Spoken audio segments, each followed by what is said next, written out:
so today we're going to talk about the Metroboard. I've got the short board version. All the versions are basically the same in terms of electronics and how they work. Each board is basically just a different shape or size top board. So the Metroboards are basically all the same. I'm going to be doing the review on the one I have, which is the short board. But this review pretty much will pertain to all the Metroboards. It's just a different board on top of the electronics. So first I'll go over some pros and cons and talk about it a little bit first about the electronics and all. You got a couple choices when you buy. Really the only choice is your board size and your wheels. You can get 85mm wheels or 97mm wheels. And you can send in a request for either 75A, 78A, or 81A, I believe, diameter of the wheels.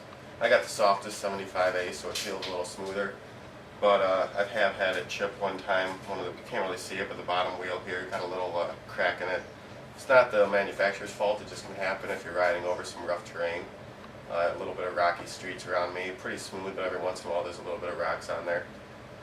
You got your 5.5A lithium-ion phosphate battery, and it's supposed to give you about a 15-mile range. I have found this range to actually be true. Now I weigh 145, 150 pounds tops.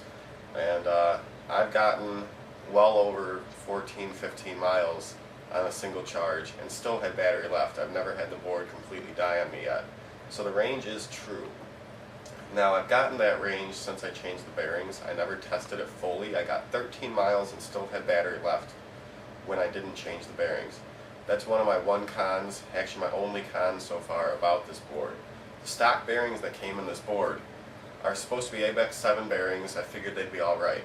Well, I would spin my wheel and it would stop spinning. Any of my non-drive wheels, they would stop spinning within about 20 seconds tops if I gave them a hard spin. And those are supposed to be pretty good bearings, but they were not spinning well. If your wheels aren't spinning well, your motor is going to have to work harder to keep you going. So I put some Bone Swiss 6-ball bearings in here, and I'll just let these guys go. I didn't spin them that hard. But with these Bone Swiss bearings, I put them in all the wheels, they just spin forever. So I can definitely tell with the new bearings that I'm getting a little bit more range. So if you get a board like this, just like any skateboard, you're going to have to change your bearings or at least clean them every once in a while. You may want to change out your bearings to something you prefer right when you get the board, just to give you a little bit more range and a little bit more, it seems to cruise a little bit better. Everything else about this board, the bushings actually are turned out to be okay. I was thinking about replacing them, and I might one day, because most people on skateboards will sometimes change their bushings, but these seem to be good. It's got one barrel, one cone. You got your motor, 600 watt. You got a nice big belt back here running the drive wheel. And you do want to be careful. Don't be dropping this. They actually have a sticker right on the front that says "Do not drop," because you don't want to shake anything up. It can handle riding, it can handle vibration of the road, but you don't want to be jumping off curbs, you don't want to be dropping this down on the ground. You also want to be careful not to go over anything too big in the center, like a big rock. You don't want to hit this too hard. You don't want to like knock off the motor or anything. And then you want to be careful of your receiver box up here, but it's nice. They put this little bumper up here, and it's just a screw with some bushings in there. And it's kind of acts as like a little bumper, so that's kind of nice. It'll protect your receiver box. So that's pretty much the board. It's a lot of fun to ride. Like I said, the only con I have about it is the bearings weren't so great, but they worked. But if you want to give yourself a little bit more range and you want to just have a little bit smoother ride, I can definitely tell the motor's like trying a little bit less since I put in the new bearings. I barely gave these wheels a spin, and you can see they're still going. The other ones would have stopped with the old bearings almost instantly. So put in some good bearings if you want to give yourself a little more range, but other than that, this is great. I had one problem with the board where my transmitter and receiver weren't really connecting right, and it was just a little plug, wasn't pushed in all the way.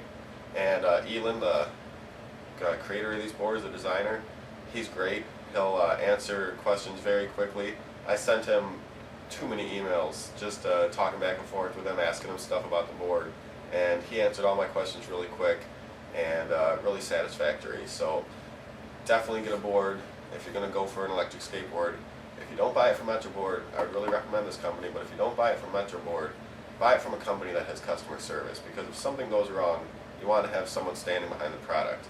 I've got another board, I won't even talk about the brand or name, but it's a larger board, and I cannot get customer service on it.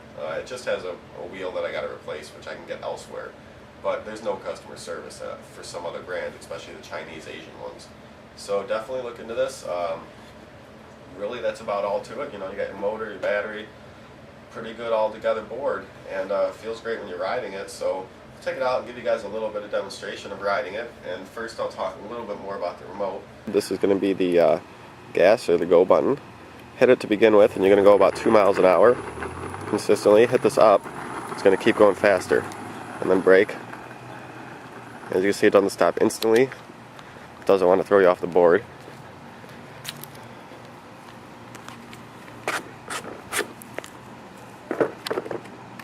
So we'll jump on it, hit the gas, start going. They've got this new remote. It's different than other companies, and it's got a few features that are nice to it. It's a Wii nunchuck, and it has 2 buttons up here. This is going to be the power or the gas. This is going to be the brake. But it works like a car's speed control, cruise control. You hit your gas, and then it'll start going about 2 miles an hour. Then you use the joystick and push it up, and every time you push it up, you'll go about 1 mile per hour faster. You keep holding your gas button or your go button. And then when you get to a speed you like, you're just going that speed. If you want to slow down a bit, you tap the speed control down a bit, and you'll go a little bit slower. And then you want to go faster, you do the same thing. So it's kind of like a speed control on a car, or a cruise control on a car. And that's real nice because you can set it to whatever speed you want. You know, those pressure sensitive remotes are fine, but if you go over a bump or anything, you might kind of wiggle your finger.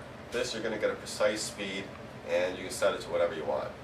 For braking, press the brake button, and if you want it to brake a little harder, you can hold back on the joystick and it'll brake a little bit faster, I found. Other than that, it's a really nice and simple remote, really easy to control. The braking works great. It's not like an instant throw you off the board brake, which is nice. You hold the brake and you're going to kind of slowly, not too slowly, but it's going to like slowly engage, and then it's going to, after it starts engaging, it's going to hit harder, especially if you hold the back button. So it's going to stop you pretty quick in about 20 feet. So it does a great job of braking, but it's not going to stop you so fast that you go flying off the front of the board. So when you get close to the end of the street, you just hit it down a little bit and then use it. You can also use it while you're going down hills to you know, keep your speed a little bit slower.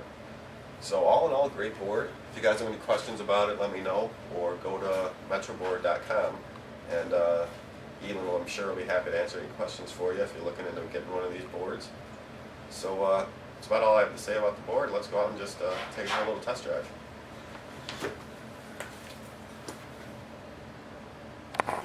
Little windy stretch of a nice pavement here. Let's go down it. Do some carving down it.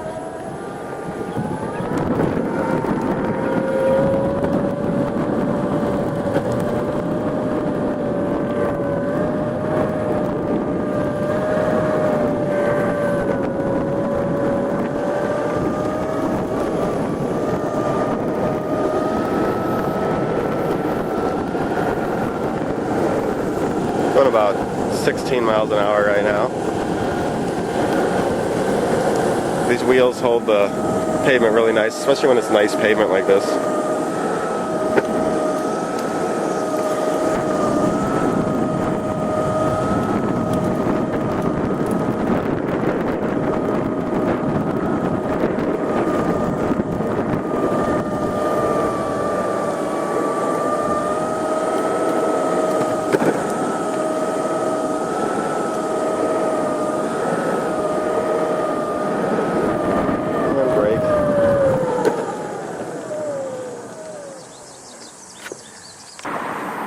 Now here's a little bridge, nothing huge, but definitely a pretty good incline. I'm already going uphill on just the cement here.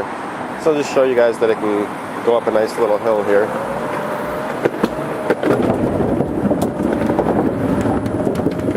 And I don't have the power on very hard, I'm just going a couple miles an hour. I'm going to use the brakes. Stop me right after going downhill. Works nice.